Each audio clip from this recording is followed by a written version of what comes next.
মোক 10 বজাত আমাৰ বিজেপি দলৰ সভাপতি দিলীপ শইকীয়া ডাঙৰীয়াই কাৰ্যালয়ত উপস্থিত হ'বলৈ কৈছিলে। মই অকণমান আগতে আহি পালোঁ কাৰণে ইয়াত ৰৈ আছোঁ।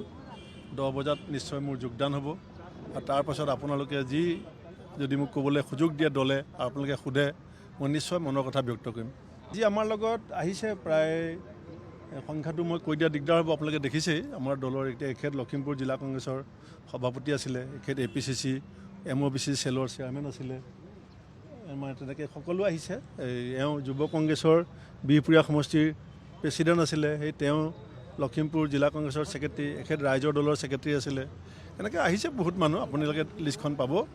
আৰু যিদিনাখন কংগ্ৰেছ দলৰ প্ৰাৰ্থিত্বৰ তালিকাখন চূড়ান্ত হ'ব তাৰ পিছদিনাখন মই বিজেপি দলক আৰু এখন তালিকা দিম। সেইদিনাখন কংগ্ৰেছ দলৰ 700 প্ৰাৰ্থিত্ব প্ৰত্যাশী আছে।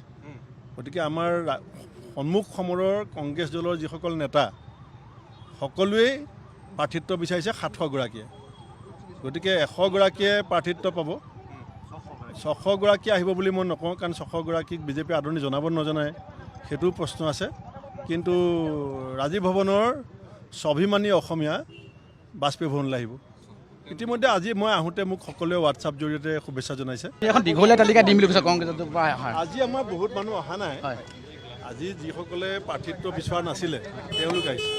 যিদিনাখন কংগ্ৰেছ দলৰ প্ৰাৰ্থী তালিকাখন ঘোষণা হ'ব তাৰ পাছত যিসকল আহিব, মানে ৰাজীৱ ভৱনত ফ্ৰণ্টলাইন লিডাৰৰ স্বাভিমানী যিসকল অসমীয়া তেওঁলোক ইয়ালৈ আহিব।